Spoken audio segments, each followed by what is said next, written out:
And now, Hard Facts with Kimberly.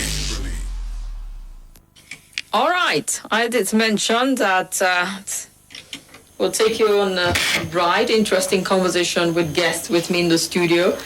And it's about teenage education and empowerment.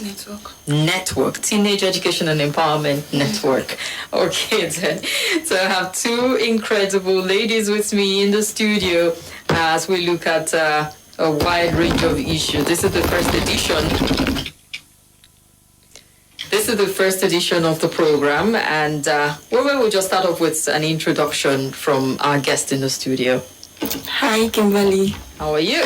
I'm fine. My name is Olanike Tumipahugie. I'm the Executive Director of Teenage Education and Empowerment Network, a non-profit, that facilitates access to quality education and health for adolescents in Nigeria. And we achieve this by providing comprehensive sexuality education for adolescents, providing medical and psychosocial support for adolescent survivors of gender-based violence, and providing alternative education for out-of-school and unskilled teenage mothers.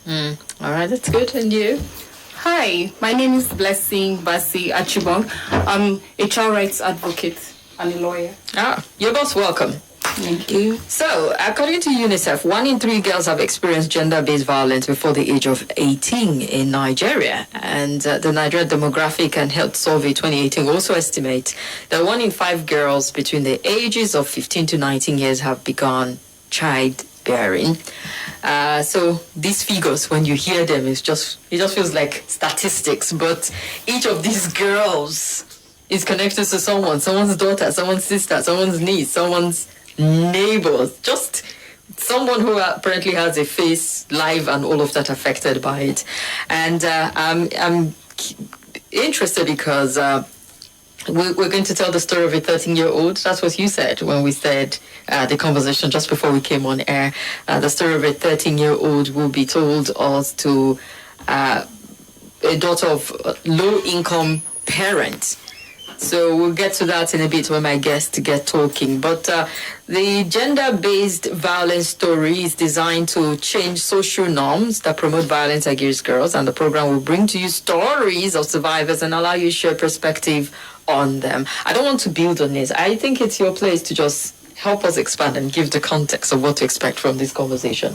Okay, so this program is, aimed at telling the society the role we all have to play in ending gender-based violence. Many a times, consciously, unconsciously, we make excuses for gender-based violence.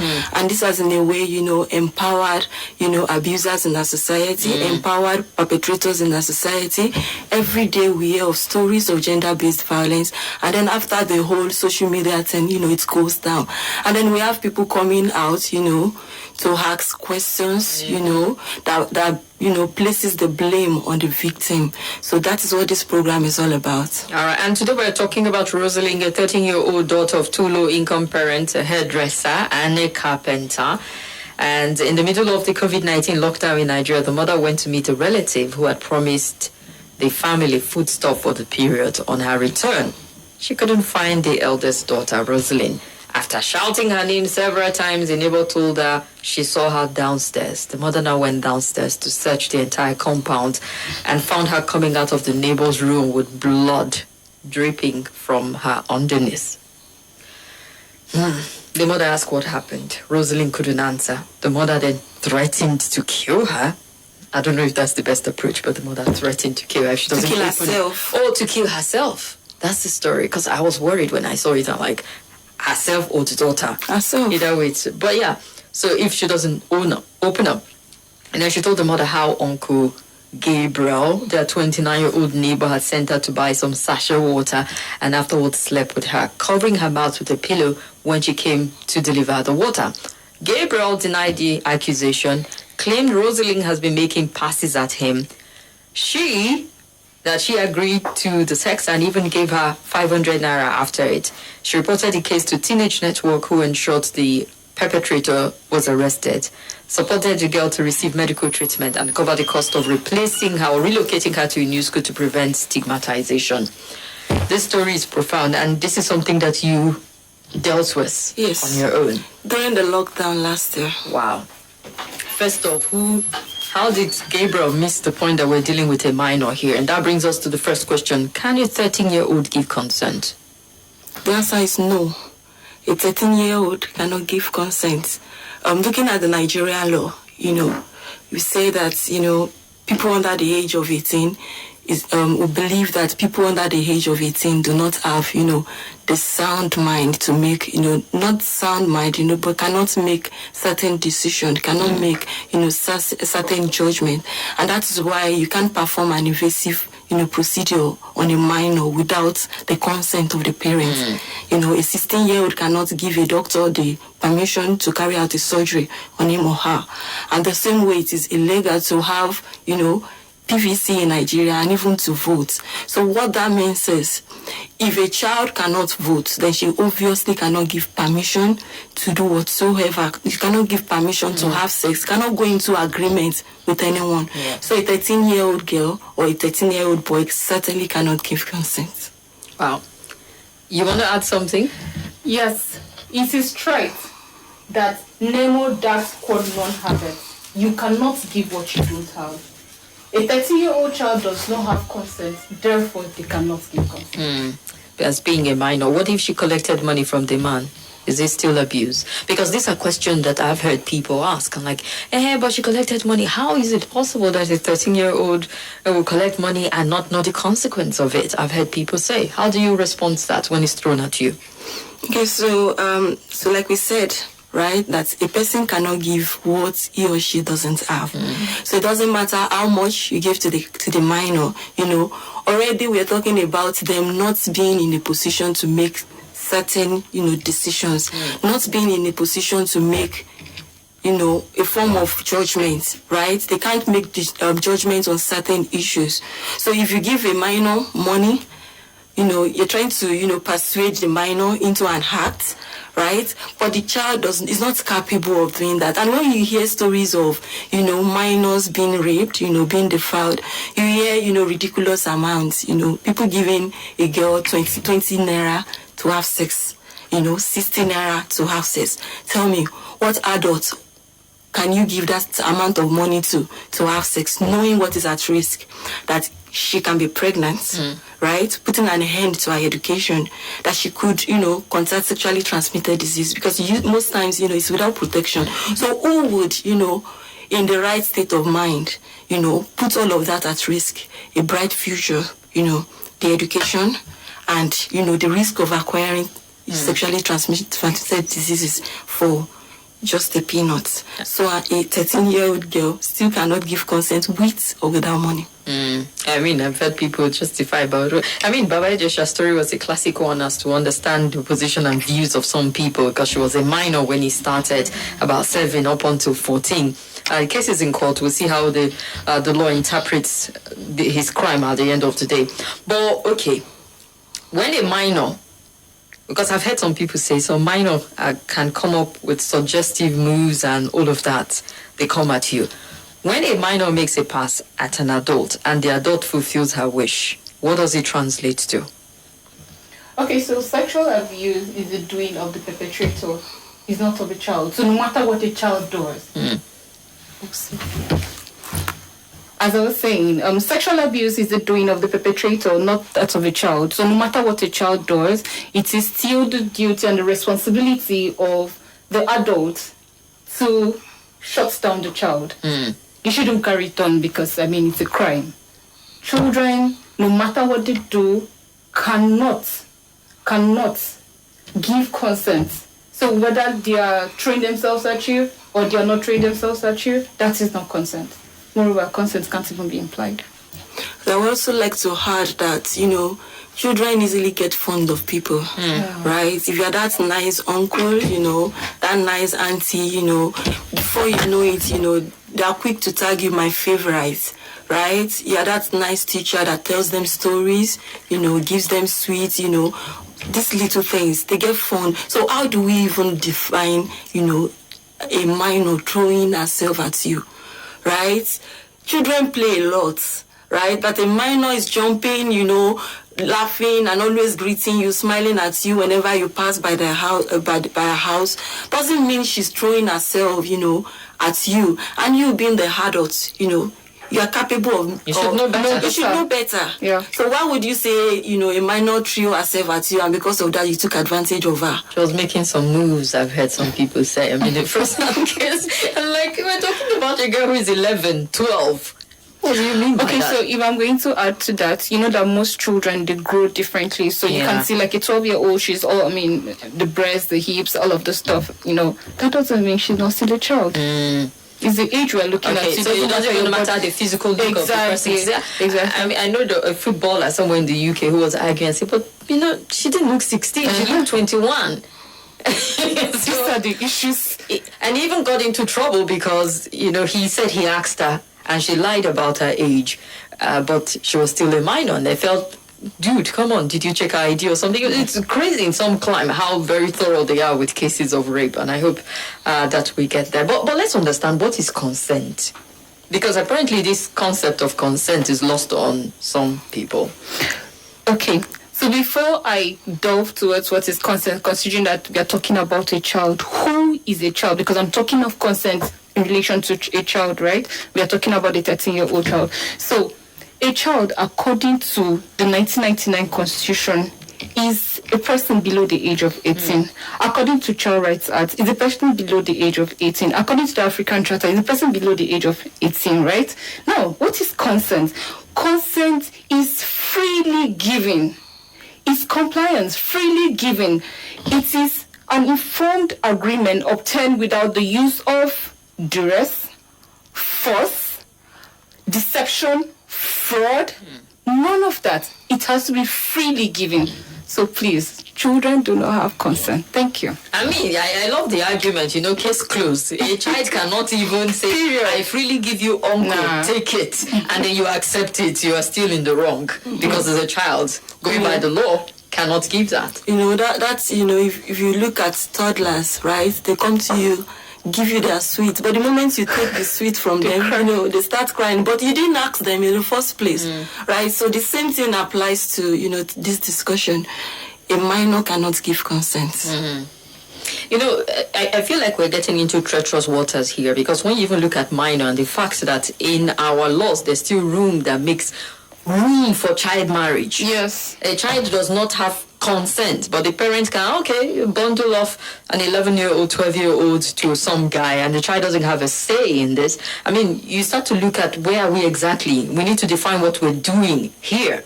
One hand, we're saying this shouldn't happen, Child Rights Act. The next breath, we're saying in some parts of the country, based on religious ground and stand, a minor can get married, and then we're arguing if the minor has a right to be recognized as an adult and to vote. I mean, we've had those kind of insane conversations here. Yeah, you're very correct. I was just discussing, we had that section 29(4) says that any person below the age of 18 is a child, right? But section 29(4)(b) says otherwise. So Contradicting itself. It said this is a provision, like any woman who is married shall be deemed to be of full age. So imagine that I am a northerner, I am a Muslim, and then I'm married at the age of 10. That means I am supposed to be recognized as an adult. Exactly, I'm recognized as an adult, someone of full age. So it's very contradictory. Yeah, it is. And that's why the Child Rights Act itself, in being implemented, particularly in the northern states, is also very controversial because they just can't match it as to what do we do with this aspect. Katsina State, for example, would say, they do not encourage child marriage. However, they can't stipulate the age that is required. What are you saying exactly? Yeah, but when we consider silent. Okay. When we consider, the 8, they add, consequences that child marriage has on a child. It's only, tells us if we are actually acting in the best interest of the child, then why marry a child out, knowing that, at that age, she's at high risk of developing, VVF, having birth complications, and all of that. So why marry a child out under the age of 18 if you are acting under the best interest of the child? Well, let's go back to the matter of consent and understanding it properly. Must it be verbal? Can a person give consent with body language? Where do you start to confuse the signal coming at this point? Okay, so like she rightly said, right, a person, above the age of 18 can, of course, give consent, right? And she said freely given, right? So a person can give consent, verbally or in a written manner. However, there is no assumption in consent. It's either a person gives you or not. So the question of if a person can give consent with body language just doesn't clarify or justify taking advantage of somebody and then saying. So how do you even judge or classify body language, right? So how do you know a body language that says, okay, go ahead? And then that is, that is how we make excuses, for cases of gender-based violence. Yeah. So you say, okay, so you smiled at her, she smiled back, and so that is consent. No, there is no, there's no confusion. It is either the person agrees to it or not. And consent can be withdrawn at any time. So the fact that a person said yes at the beginning and then said no, I don't want to do it anymore, doesn't mean that she agreed initially, but she's an adult. She can make up her mind. So consent, there is no assumption in consent. It can be given verbally or written or in a written manner, but it should never be assumed. It should never be assumed. If you're just tuning in, we're having a conversation around sexual and gender-based violence, jumping off the story of a 13-year-old Rosalind who got raped by the neighbor. Is it upstairs or downstairs? And how the case is going, trying to understand if a minor can give consent. And we've established the fact that it's a capital no, N-O. And this conversation is brought to you by Teenage Education and Network Empowerment Network, in which I have the executive director in the house, Olanike. And we also have a lawyer with us in the studio, Blessing Achibong. All right, giving us legal perspective to the conversation we're having now. Still looking at consent and all of the matters around it. And God rest her soul, Barrister Esther Uzoma. God rest her soul. We say allied matters, looking at that matter. When someone older than the age of, is it 18 now, dresses indecently, according to people who define dressing, the dress police will tell you what is decent and what isn't, visit a man or even decides to sleep over, could that be taken for consent? Okay, so from what she just said, no, you don't assume consent. There is no middle ground when it has to do with consent. It is either a yes or a no. There is no in between. So her dressing does not mean, it's not an invitation to treat, if you get my point, yes. So it's not an invitation to treat. How she looks, indecent dressing, just as you mentioned, there is no police, there is no fashion police. There is no fashion police, so you can't say, oh, this person is dressed like indecently or that person is dressed like decently. Please, whenever you see a lady and you're interested in her, please ask the question. It's either she gives you a yes or a no. Remember, there is no in-between when it has to do with consent. We're emphasizing this in over and over and over to clear any shadow of doubt as to what it is, because you cannot come with ignorance and say, but, I bought her ice cream. She licked it and did not agree. I've heard that someone sent a message about the ice cream and just now I say, okay, be calling ice cream matter when they are repeating, the guests are repeating and say it does not translate to consent. You're still not allowing it thinking. It's all right. Let's open up the phone line. There are more questions I'm itching to ask you, but let's make this interactive. I feel like I'm asking all the questions. People have questions they want to ask. So call us up if you have any doubts as to what constitutes consent or not. If a minor can consent or not. What rape is about. Call now and ask and talk about it. Call 0700 951 0000. That's 0700 951 0000. Or you can tweet at Nigeria Info ABJ. You can send via WhatsApp to 0809 9930 137 as we create the necessary education and awareness around this very important subject matter. Hello? Good evening. Good evening. Kim. My name is Desmond and I'm calling from Akoko. You're welcome. Okay. Well, I'm not saying on every hand it is still the fault of the adults, because I am talking from my own experience. I had there's this 12-year-old girl around my area. Her name is Patient. She has this. She's fond of giving this concept. I don't know how she does it. I have noticed it, and others have.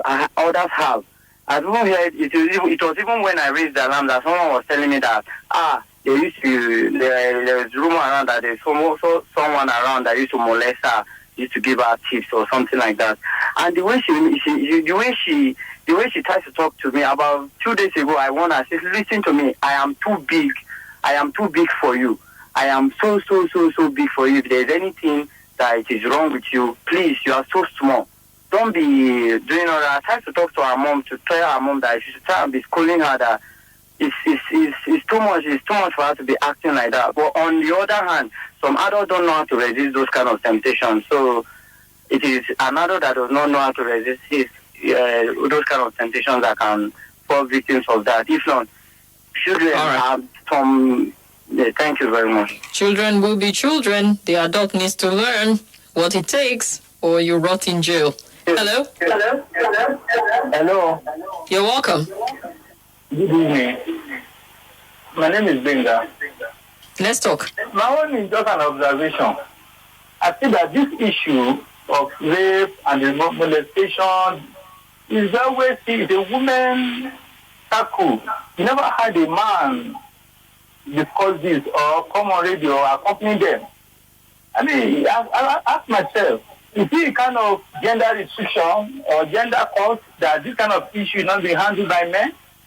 Or is it because the men are the, what would I call it, the one that molest, the one that look like, that make the women to say, look, we don't want men in this area. It's only women that can discuss this issue. Because among the three of you there, there's no man there.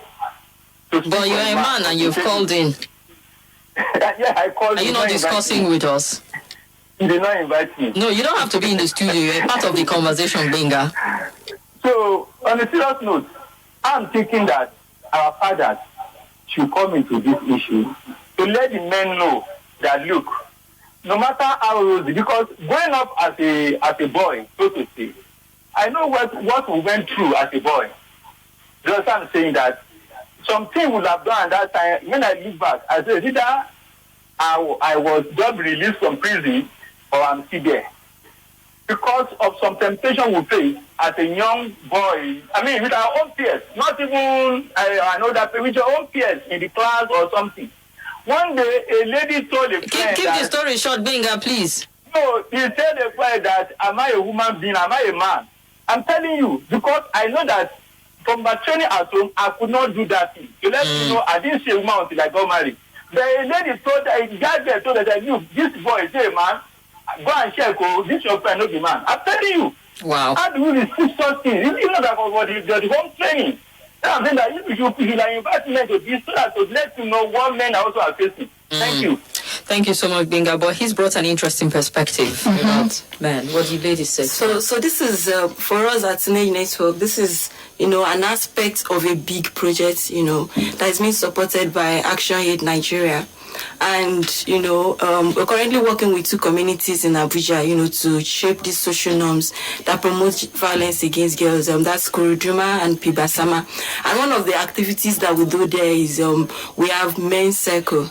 right? So we have monthly meetings, with men in this community. So we're partnering with men, on this fight against gender-based violence, because they are fathers to these girls as well, and not just, yes, 90% of the time, men are the perpetrators, but they are also fathers, relatives, to these girls. So we're partnering with them. So it's not true, that, men are not, carried along in the fight against gender-based violence. All right, so He for she. I quite agree with him that maybe the balance is in there. He wants a lot of people to know these things and talk about it and be some sort of strong advocate and voice against this for men to understand. Thank you. It's noted. Thank you very much. Let's see here. The phone lines are still buzzing. Let's take one more and then more questions. Hello? Hello. Yes, you're welcome. Hi, Kim. Good evening. Yeah, this is Bright speaking. Welcome, Bright. Yeah, I think what I understand is whether the girl gives consent or not, I think you should be man enough to control yourself. You should be able to, when a girl of that age gives you that such signal, not only that you should caution the girl, you should report that girl to his or her parents to make them know exactly what that child is doing, so that they will be able to caution that child. I don't care what kind of signal, what kind of language you use or whatever it is. The point here is she's a minor and you are an adult. The point is make sure that you do not only stop her, report her parents, and let them do something about it. Secondly, like I said the other time, I think Nigeria needs to get to the level that anybody who rapes, we have BVN, we have national ID card, we should start adding it to their database so that they know that you're a pedophile, you're a rapist. By the time they start knowing that will be added to their data, I think to a certain extent it will start stopping people from doing it. Because I tell you, in developed society, there are few things you cannot do. You cannot hit your wife, irrespective of what happened between both of you. And the same way your wife cannot hit you. You cannot say because a child is giving you signal, and then you say that is a basis for you to molest the child. And then you say you are a rapist. For the rest of your life, it remains on your database. At any point they punch in your name on the system, it shows exactly who you are with your social security number, which is what we're doing with BVN. With BVN, it gives you history of your 10 years bank transaction. All right. Bright has raised another point here on how this matter can be addressed. Unfortunately, time is ticking by really fast. But Boise from Life Camp is saying, isn't there any protection for male when an aged girl gives consent and withdraw consent last minute? Let's see how you can respond to all of this in 3 minutes before we wrap up. Okay, I'm sorry. Please, before I just respond to that, can I just say something quickly based on what the last caller said? Sure. Okay, so I don't know whether we've heard of the violence against the person with VAPAT. Exactly. Yeah, so there is something like that, sex offenders register. However, it is only convicted rapists, yeah? So you have your name in the database. Some people want name and shame. Some states have done it, but NAPTIP, I think it's for convicted one when you launched convicted, one. Yes. Okay, so speaking to the issue of, if consent can be withdrawn, right? An adult has the right over his or her own body. If she has given you consent and for whatsoever reason decides to take the consent, we have to respect people's decision, right? Except, they are not captives, right? Even kidnapping, abducting anyone, it's a crime. So why can't an adult, withdraw consent at any time? If she sees, something that poses danger to her, to her health, or to her future, then she can as well, revoke consent at that point in time. So everyone has the right over their own body, and as such, they can give consent and withdraw consent at any time. Together. All right. Okay, so he was saying how we can protect the men, right? Yeah? No, he was just asking us by a man what happens when the girl is Okay, so emotionally toying with you. on a lighter note, that is why a lot of people nowadays insist on written consent. It sounds like a lot of paperwork, but I see the wisdom in it. Yeah, because tomorrow someone can say, you got this under duress, I wasn't ready, and stuff. So most times people just say, okay, you know what, let's get this on pen and paper. So. Yeah, and that does not apply to a minor. This conversation is not about a minor. Anyone younger than 18, written or not written, does not count. You have said that. Yes. Minors do not give consent. Yes. They don't have. So they can't don't even have. give. You can't give what you don't have.